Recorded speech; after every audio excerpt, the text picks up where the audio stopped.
समावेश रही आमको स्पष्टीकरण कले थोड़ा बहुत जानिले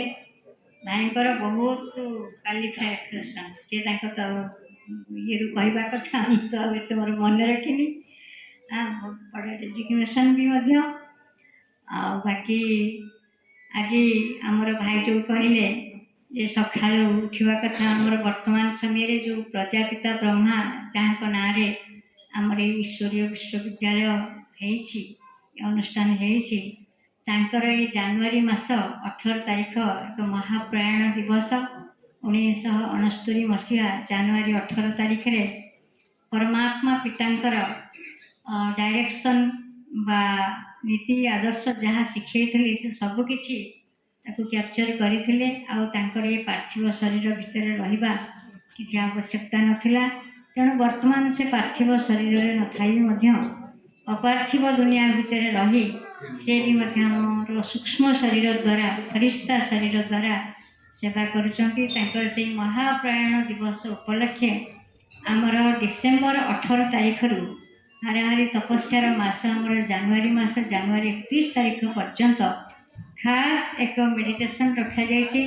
जार टाइम हूँ सकाल 5:30 टाइम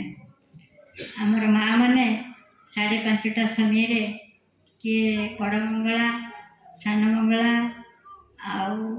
विभिन्न प्रकार दूर 3-4 किलोमीटर पाख आसती वर्तमान से तपस्या चलती किंतु ये सब शक्तिकार से माने भी जे आसती ठीक 160 वर्ष पर से माँ मानकर बयस 60 वर्ष पर ये सब ये मिराकल तभी संभव हो करुचे ये परमात्मा शक्तिर संभव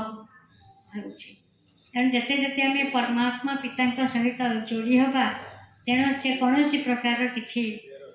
असुविधा करेबनी बा समय पूर्व निद भी भांगी समय पूर्व बहुत किसी शक्ति भी आसीज बहुत किसी प्राप्ति हम ये सब बड़ाई क्या कहते मिराकल क्या कहते से सब से परमात्मा शिव बाबांकर बाकी आपण मैंने बसंत बढ़िया सुंदर डांस हम तेणु भोक तो लगे गोटे दिन आ तेणु आमर जो मैडम अच्छा भाई आपणकर रिलेटिव